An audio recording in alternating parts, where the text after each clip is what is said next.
This is the next topic in the syllabus, data and address concepts. Let's see. This is the processor. This left one. This is the processor, and in the processor we have ALUs, registers, and control units. This is the processor, and processor has to be added. Processor is we have processor plus memory. This is the memory in which the program and data is stored. These are the input and output devices. Okay, this is the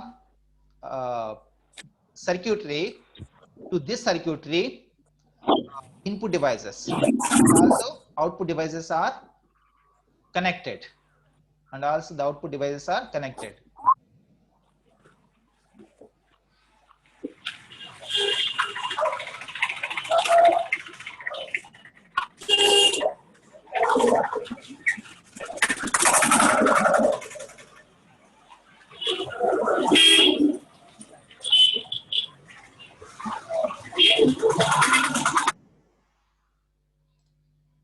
Right? So,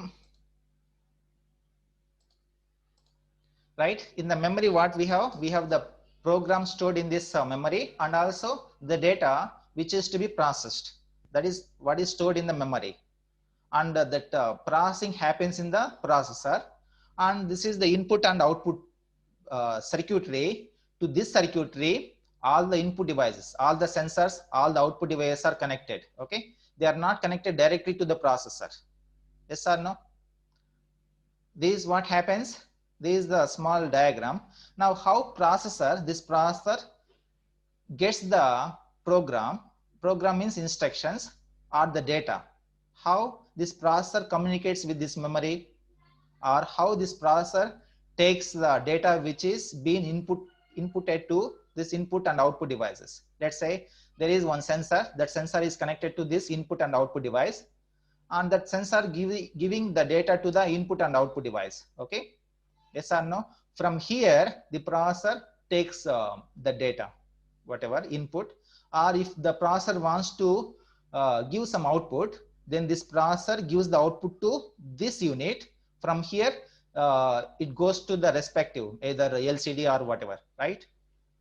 This is how things happens in the embedded system or microcontroller. Okay, if microcontroller. Now let's see.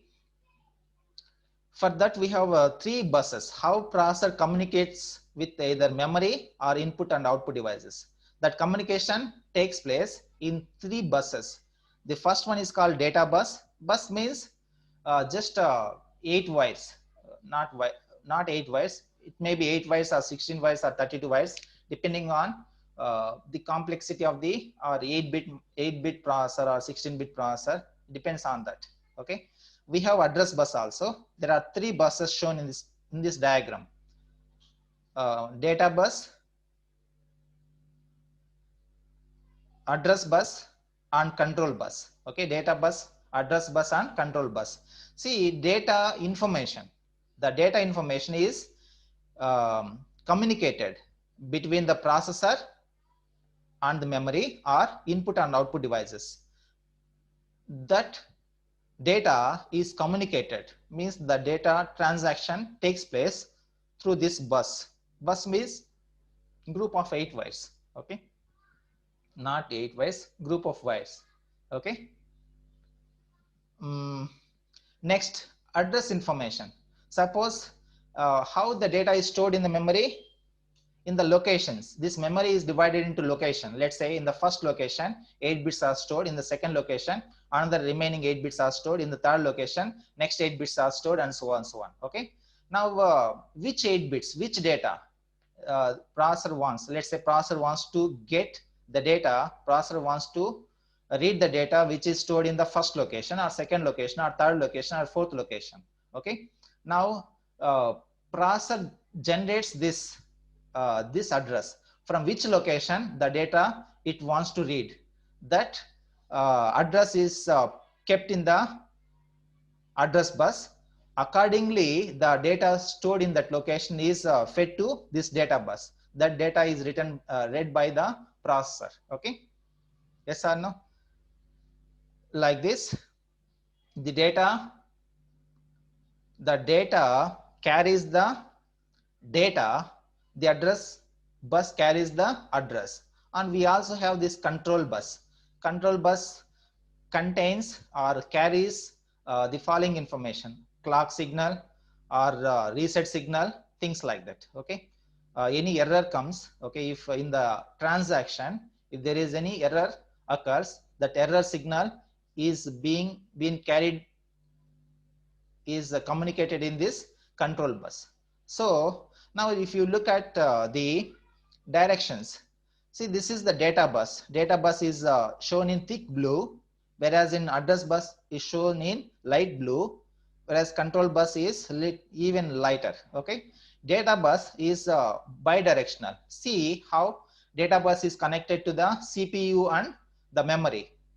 It is, this data bus is showing towards the CPU and also towards the memory. Means CPU sends the data to the memory, where then memory receives the data, and also memory sends the data to the CPU, then CPU receives the data. The same thing is true for input and output devices. Okay, CPU send the data to the input and output devices, and also output devices send the data to the input and output device, send the data to the CPU. Okay, whereas the CPU, look at the address bus. Okay, address bus, this middle one, CPU, the direction is from CPU to the address bus, from address bus to memory. Means CPU is generating the address information, memory is only reading that information, memory unit is only receiving that information. Same is true for input and output. Okay, and what about this direction of the control bus? Control bus uh, is both bidirectional. Okay, means CPU can CPU may receive the data from memory or from input and output, or CPU may send the data to memory and also to input and output. So control bus is bidirectional, data bus is bidirectional, whereas address bus is only unidirectional, and that too CPU generates the address which is fed to memory and also input and output. Now we will talk about this little